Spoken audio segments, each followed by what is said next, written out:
Beleza, vem aqui comer na mão do tio. Olha, se tem um negócio que eu gosto demais, sabe o que é? Criame de galinha. Gosto, mas gosto muito. E aqui em casa nós gostamos também de comer a galinha, né? E o frango. E uma coisa que nós gostamos por demais, sabe o que é, pessoal? A coxa do animal ali.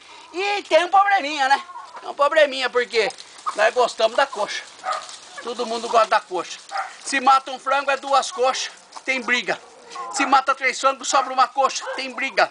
E aí, esses dias atrás, tava passando aqui um caboclo em alta velocidade com o automóvel dele, naquele parou o carro, freou o carro. Ele entrou desesperado aqui, falei, pronto, atropelou uma das minhas criações.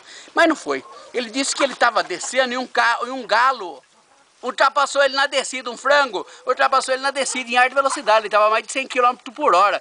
E ele quer saber por que aquele frango tinha tanta velocidade. Aí eu expliquei para ele que eu fiz uma enxertia no ovo, porque nós gostamos muito de coxa, coloquei uma coxa a mais, uma perna a mais no frango. Então eu fiz a enxertia no ovo. E aí, ele falou assim, nossa, mas deu certo? Eu falei, claro que deu. E não alterou o gosto da carne? Eu falei, se a gente pegar o animal ali pra gente descobrir se alterou o gosto, aí eu conto pro senhor. Mas por enquanto ninguém conseguiu pegar o bichinho. Vem aqui, bonitão. Aí, todo mundo com fome. Beleza.